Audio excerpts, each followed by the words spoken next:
અચ્છા, તમે તમારી વાતમાં ઘણીવાર એવું કીધું કે લાઇફસ્ટાઇલ ચેન્જીસ અમુક પ્રોપર પ્રકારનો ખોરાક જોતો હોય છે. તો એના પર આપણે વાત કરીએ તો મારે મારા ઘૂંટણને સારા રાખવા છે તો કેવા પ્રકારના મારે ન્યુટ્રિશન લેવા જોઈએ અને મારા રેગ્યુલર રૂટીનમાં છે એવું શું મારે ખોરાકમાં એડ કરવું જોઈએ? સો ફંડામેન્ટલી હું એને ઘૂંટણની હેલ્થ તરીકે તો નહીં કહું, પણ ઓવરઓલ બોડી હેલ્થની અંદર જે આપણે જાણીએ છીએ કે હેલ્ધી ન્યુટ્રિશન ફૂડનો અર્થ જેમાં આપણે એન્ટીઓક્સિડન્ટ્સ અને જે બેસિક ન્યુટ્રિશન્સ બધા સપ્રમાણ મળે, જેમ કે ફ્રૂટ્સ, ગ્રીન લીફી વેજીટેબલ્સ, આ બધું જે કહેવાય ને કે ઓવરઓલ બોડી હેલ્થ માટે જે જરૂરી છે એ ઘૂંટણ માટે જરૂરી. બેસિકલી વેટ કંટ્રોલ કરશો તો ઘૂંટણ માટે સ્પેશિયલી આ ખોરાક ખાઓ અથવા આ ખાવાથી ઘૂંટણ વધારે સારું થઈ જશે એવું કોઈ સ્પેશિયલી એ મટીરિયલ કે એવું નથી. હા, મેડિસિનના રૂપમાં તમને બધું મળી જાય. Right?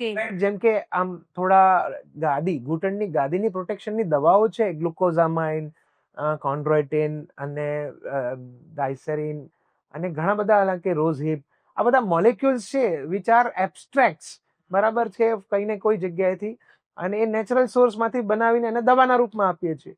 રાઈટ? તો બેસિકલી આપણે એવું માનીએ કે આપણા વડવાઓ, આપણા બુઝુર્ગોને ક્યાં એટલું બધું આપણે જોઈએ. હું આજે પણ જોઉં કે ગામડેથી અમુક પેશન્ટ આવે, they are at the age of 60-70, ત્યારે ઘસાયેલા હોય ને એમાંથી 50% જ હોય કે મારે બદલવું છે, બાકી તો જય શ્રી કૃષ્ણ જ હોય. કેમ કે એ લોકોને એક માનવું પણ છે કે ભગવાને આપેલું હોય ને એ મૂળભૂત થી બદલાય નહીં. યસ, એને નેચરલી એ લોકોનો જયારે એવા ઘૂંટણને ક્યારેક બદલતા હોય ને, એમાં અમે લોકોને એમ, તમે અમને જુઓ ને તો એઝ અ ઘૂંટણના રિપ્લેસમેન્ટ તરીકે અમે પેલા મિસ્ત્રી કામ જ કરતા. મારી પાસે જે સો હોય, જે કટિંગ મશીન, તો એમાં બ્લેડ હોય. એટલે તમે કદાચ અમુક લોકો તો જોવે તો એને એમ થાય કે આ શું છે, આ ડોક્ટર. એ જયારે ઓલ્ડ એજના અને ગામડાના પેશન્ટોને તો અમારી બ્લેડ બુઠ્ઠી થઈ જાય. રાઈટ? એટલો સ્ટ્રોંગ બોન હોય. જબરદસ્ત. ટાઈમ્સ એવું થયેલું છે.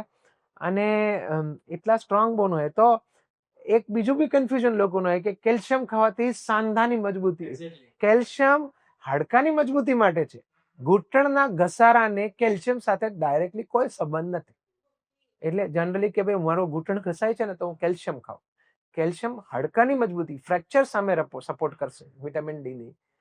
ઘૂંટણની ગાદી, જે ઘસારાની જે પ્રક્રિયા છે એ એની સપાટી પર થાય છે. દિવાલ છે, સનમાઇકો છે, બરાબર? એ દિવાલ ઉપર સનમાઇકો હોવાને કારણે જનરલી આપણે હાથ ફેરવ્યો તો વાગે નહીં. હા, બરાબર છે. ડેફિનેટલી આપણે એને વિનિયર મારો, જે મારો, રાઈટ? બેસિકલી એનો દેખાવ તો ઠીક છે, પણ એ લીસું બનાવે એને.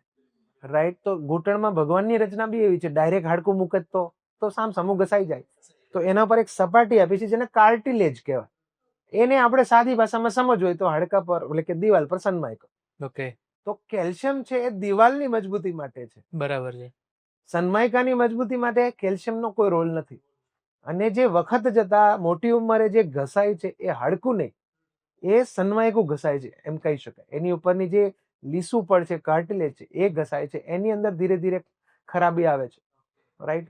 એ એના જે આપણે અગેન વાત કરીએ તો આપણે સ્લેબ છે ને એના પર ટાઇલ છે, ટાઇલ નીકળી ગઈ, ઓકે, તો પછી આપણને ખરાબી અને ખરબચડાપણો અનુભવ થાય. સિમિલરલી કાર્ટિલેજ ના હોય, એ લીસું પડ ના હોય, એટલે ઘસારાનો અનુભવ થાય. પછી ક્રેકલિંગ, તમે જો કે ક્રેક્સનો અવાજ, અને એની સાથે દુખાવો, સોજો, બેસીને ઉભા થવાની તકલીફ શરૂ થાય. તો અગેન કેલ્શિયમ ને એ બધી વસ્તુ હાડકાની મજબૂતી માટે છે. ગાદીની મજબૂતી માટે આપણે જે રૂટીન ખોરાક અને જે આપણું બેસિક ઘરનું ખોરાક છે, એ બધી જ વસ્તુઓ એના પર ડાયરેક્ટલી ઇનડાયરેક્ટલી પોષણ તત્વ આપે છે.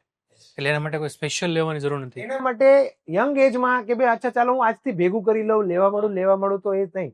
એના માટે બેસિકલી બે જે મેઇન ઇમ્પોર્ટન્ટ જરૂર છે, તમારું બોડી માસ ઇન્ડેક્સ, તમારું વજનને કંટ્રોલ રાખો, અને સેકન્ડ એક્સરસાઇઝ નો એક જીવનનો પાર્ટ હોવું જરૂરી છે. દેટ ઇઝ, એ કેવું છે કે તમે કેટલા વેલ્ધી છો એને તમારી હેલ્થ સાથે કાંઈ લેવા દેવા નથી.